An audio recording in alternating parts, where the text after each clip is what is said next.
peaceful and cheerful morning to all my lovely students.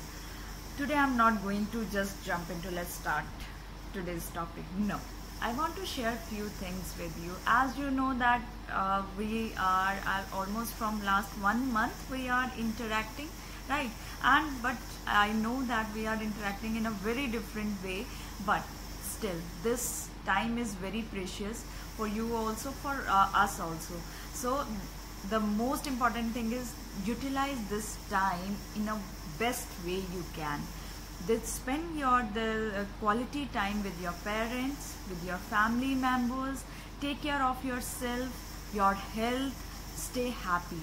Happiness is one of the key word for your success. The more you will be happy, the more you will manage your time, the more easily you will be able to finish your work. Don't just feel like that we have to finish this work, we have to watch this video. I understand that the type of interaction or type of learning is a little bit different from last 2 months, but still at least we are interacting, right? So also take it as a positive note and take care of your health.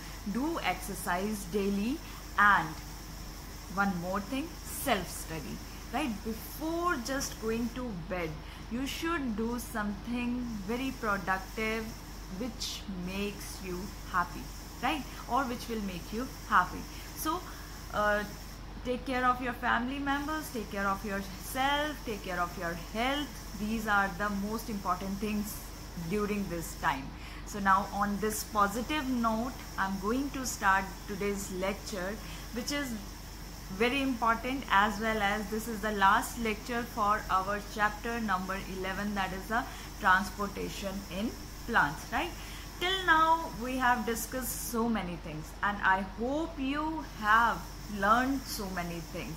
Now your brain or your vocabulary or your learning has also increased, and I have seen that, I am noticing that.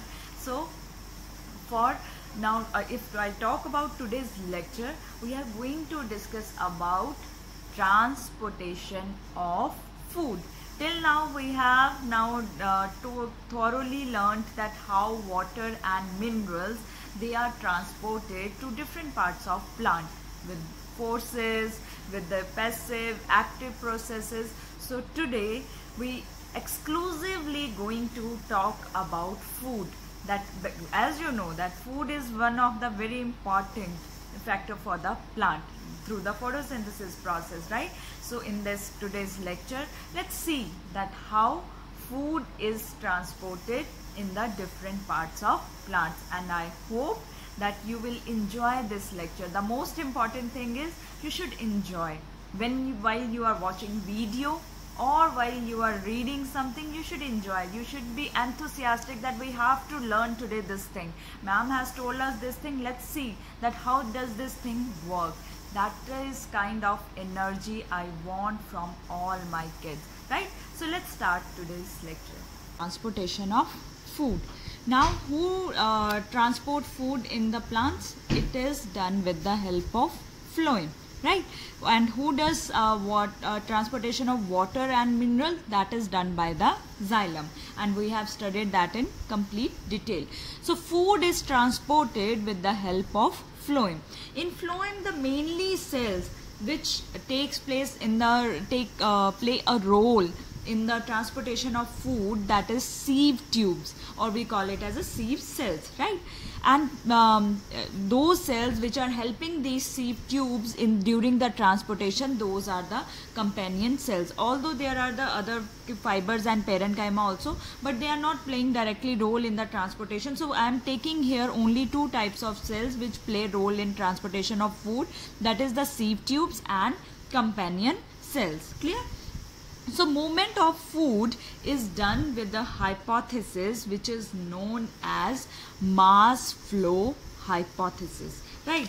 Let's see first diagram. As we are saying that this is the diagram of our phloem with the sieve tubes or sieve cells. So this is our phloem, right?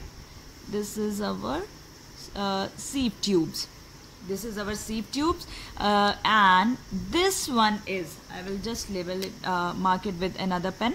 This one is our companion cell, right, which is helping these sieve tubes in the transportation. Now this transportation of food is explained with the help of hypothesis, which is known as mass flow hypothesis, and this hypothesis is explained by theory which is known as source sink theory. Clear? There is hypothesis which is associated with this transportation, that is mass flow hypothesis, and it is completely explained by source sink theory. Now let's see, what do you mean by source and what do you mean by sink? Movement of food is explained by source sink theory. Source means, now what is source? Source from where you are getting something. So here in plants, what is source? Where that area where food is synthesized, and where food is synthesized? In the leaves, and with the help of which process? Photosynthesis. So source is what? It is that area where food is synthesized. Now sink, food is synthesized, it is transported, but the rest of the food is now stored. So what is sink? Sink is the storage organ. It can be root, it can be stem, it can be leaf, depending on the type of the plant, right? Like if you have to, if we take the example of root, then like the beetroot, right? Beetroot, it is the storage of food is there. Then stem, sugarcane.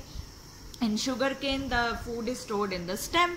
So source is synthesis, where food is synthesized, and sink where the storage organ is present, or where food is stored actually. It can be root as a storage, it can be stem as a storage, it can be leaf as the storage organ.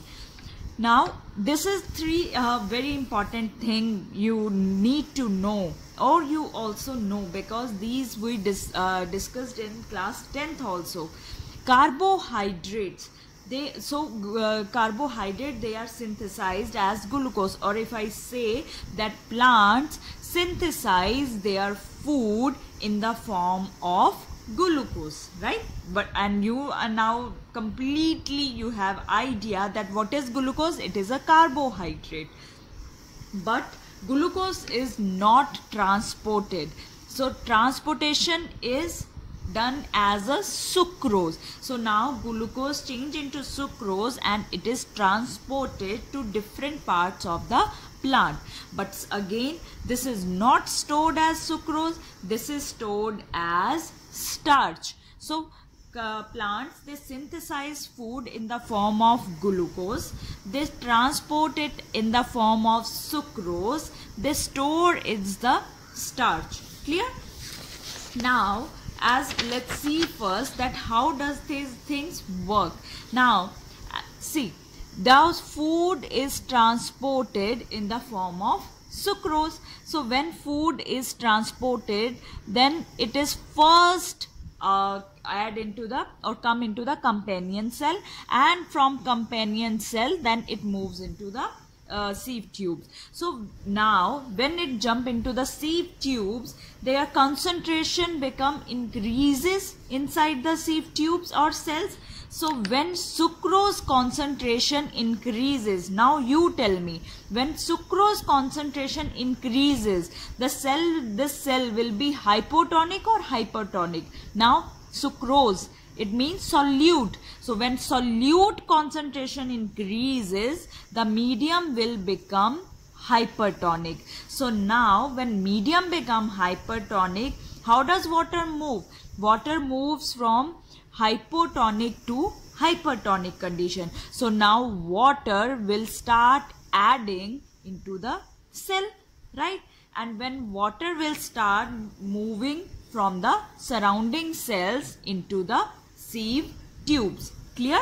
So what is happening here? When sucrose first add into coming into the companion cell, and from companion cell it is accumulating into the sieve tube.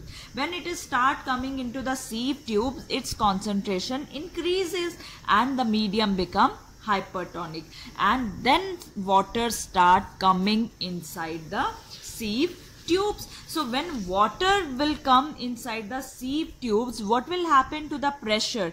There will be now more pressure will be inside the cell, right? And when more pressure, it has to move towards the low pressure area. So how does it work now? See, this is our, what is this? This is our sieve tube, and this is our companion cell. Now with the accumulation of sucrose, inside this sieve cell, there will be more pressure inside this sieve tube, but there are other sieve tubes also. So now this sucrose will start moving from more pressure area to low pressure area, or if in simple way I have to say, this sucrose will now move to another sieve tube which is having less concentration of sucrose. So or another sieve tube is also low in their concentration of sucrose. This sieve tube is also low in concentration of sucrose. As you can see, arrow is going upward, sideways, lower direction. So food is transported to all those areas where pressure is low.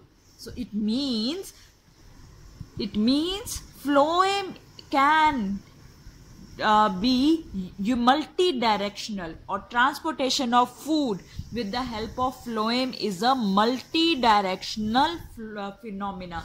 So now once it moves to the sieve tube and it reaches up to the storage organ, when it reaches up to the storage organ, it changes into starch, and it changes into starch with the expenditure of energy, which is ATP. And when we spend energy, so which kind of process will it be? Will it be active or it will be passive? It will be active process, because we are spending here energy. So as you can see that food is moving from more pressure to the low pressure, right? So it is moving in all directions, or we can say that it is moving in all those areas where pressure is low, and ultimately with the expenditure of energy or with the ATP, it changes into starch. So what you have to note down here is that now that is one most important difference between the transportation of food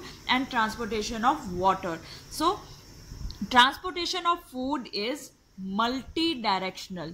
Multi-directional means sucrose first move into the companion cells and then it move into the phloem sieve tubes with the help of active transport, and this whole process is called loading, right? First it will move into companion, then it will move into the sieve tube, that is called loading of food. But transportation of water, it is always unidirectional. Do you have any can you give me any example where water is coming from your upper areas to the root? No. Xylem, in xylem, water is absorbed by the root here, then it moves to the xylem vessels. It is a unidirectional phenomena, but transportation of food can be moved in all those areas where pressure is low, where the concentration of sucrose is low, right? If we talk about the mechanism of that, how you have to write it down. So very high pressure. Which kind of pressure? Because as you can see that movement is taking place from hypotonic to hypertonic. So who is jumping into the cell?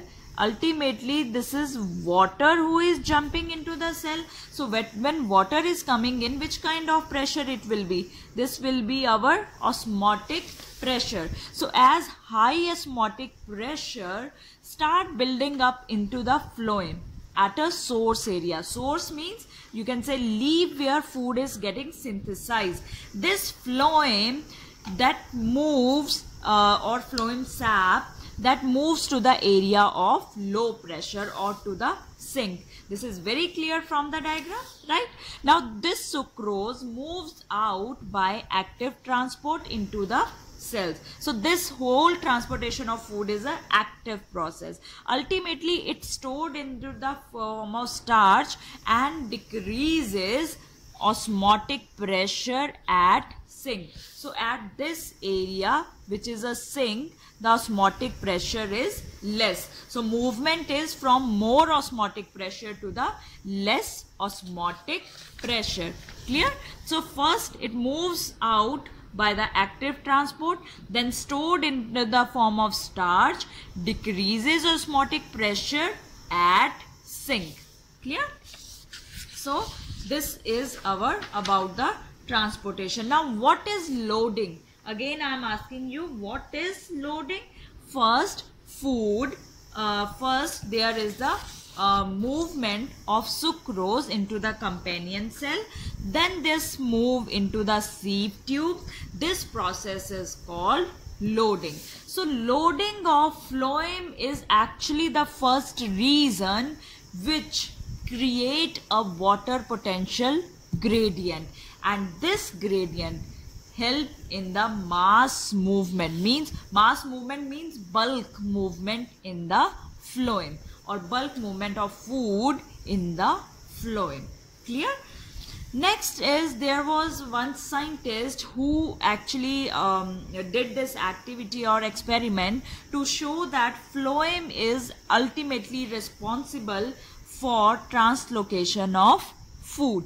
So this experiment is known as, two names are written in different books, girdling experiment, or this is known as the ringing experiment also, right?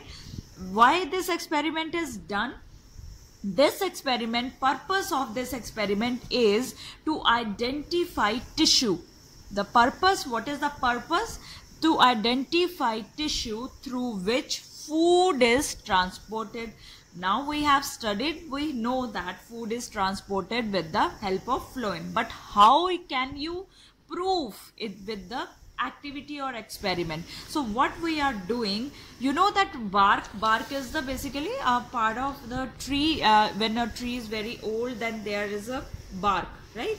Bark area, or very thick wood, you can see that. Now what we have done, that is a whole bark, but what we have done here is we have taken out a ring, or a ring of bark. This is the lower portion, this is the upper portion of bark. So what we have taken this middle area or ring of bark, and what is transporting here? Food is transporting here.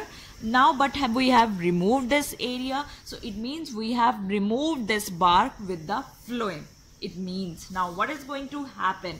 So a ring of bark is removed from the trunk of the tree, until up to which area? Up to the depth of phloem. Basically we have to remove the phloem portion. So if you have removed the phloem, what will be your observation? Now this is upper portion, this is lower portion.